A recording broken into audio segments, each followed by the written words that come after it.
Hi, my name is Julia Abu Alvarez, and I will be talking about the rabies virus. I will be talking about the type of pathogen of rabies and the symptoms and the treatments and how it could be preventable.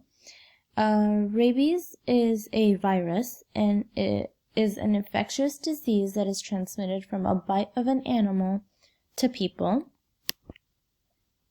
Rabies has key characteristics, and that would be that rabies comes from the genus Lyssavirus from the family Rhabdiviridae. This virus is a single-stranded genome that has a negative sense RNA. The genetic information is packaged as a ribonucleoprotein complex where the RNA is tightly bound by the viral nucleoprotein. If you look to the image on the right, it shows the structure of the rabies virus.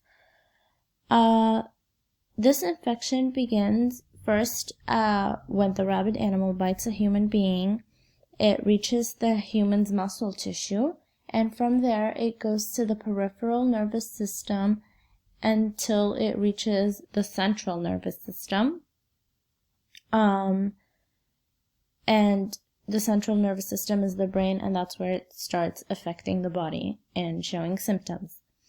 It was believed at first that Rhabdiviridae doesn't replicate in the muscle, but after research has been done, it shows that it does replicate. Is rabies caused by the virus? Yes, rabies Lyssavirus is what causes the disease in animals and in human beings. Now I'm going to talk about the seriousness of the disease, the symptoms, and the diagnosis. Rabies is a very serious disease because it is a fatal disease. It damages a part of your brain, leading to death. You can see symptoms right away, or it could take a while for a person to start developing symptoms, and that all depends on the type of animal that has bitten you, and it depends on how far the bite is from the brain. The closer the bite to the brain, the faster it reaches it, which then it starts showing symptoms. We have two types of rabies. We have furious rabies and paralytic rabies. Furious rabies is when a person gets hyperactive or starts having fears from everything around them, and that type of rabies is the most common one, and that's the one which causes rapid death because of cardiorespiratory arrest. The less common one is paralytic rabies, and that's the one that takes a longer time because it takes a while for the virus to reach the brain. But when it does reach the brain, then the person starts feeling their muscles getting paralyzed, leading to a coma and eventually death, unfortunately. That time period that it takes the virus to reach the brain is called the incubation period. The incubation period can vary. It could be 2 to 3 days, or it could reach 2 to 3 months.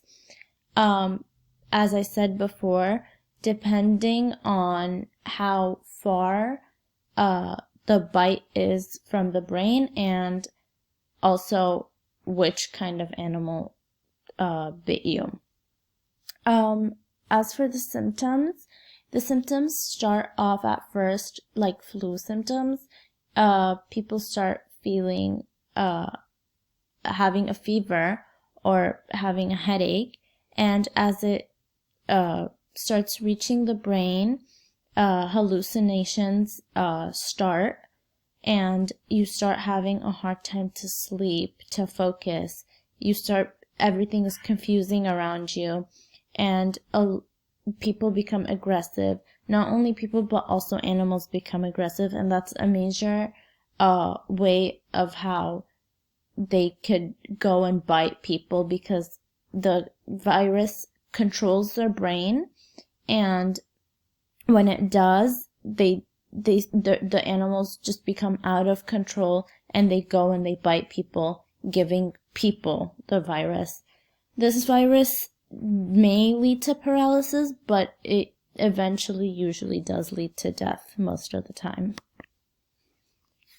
Who is the likely host? Here, in our case, the likely host would be rabid animals, which are dogs, skunks, raccoons, bats, and foxes. And dogs are the ones that we should be most aware of, because you never know who gave their dog the vaccination and who didn't. It's the rabid animal's saliva is what causes the virus. These are the states and that have the most common animals giving the virus.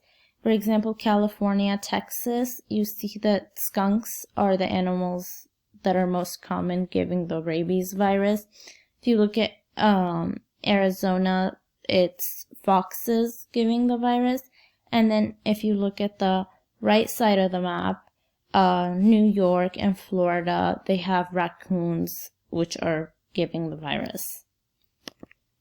How is it transmitted? Rabies is usually transmitted by a bite from a rabid animal, or it can be transmitted in 3 ways: either a bite, a non-bite exposure, or human-to-human transmission. The non-bite exposure and the human-to-human transmission are very rare. It's less common. It's usually a bite from a rabid animal. It's transmitted when the saliva of the rabid animal touches the human being, especially if that human being had a cut or a wound, and that saliva touched the cut or the wound. That's how they would get the virus. This virus can be easily avoidable. The treatment and the cure, it's very rare to get treated, and most of the time it's fatal and it leads to death. It could be avoidable. There's the rabies vaccine, that everyone should avoid the risk of getting rabies and just take the vaccine.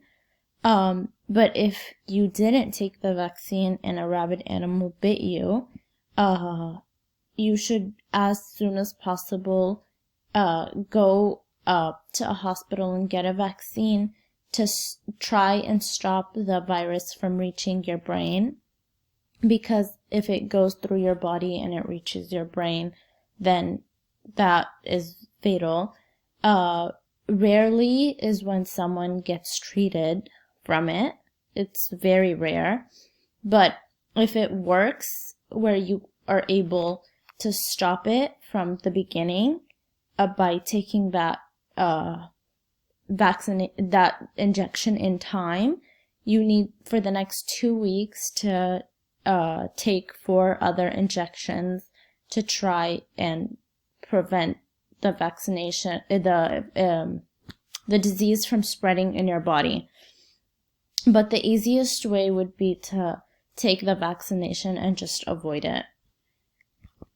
Those are my resources, and thank you.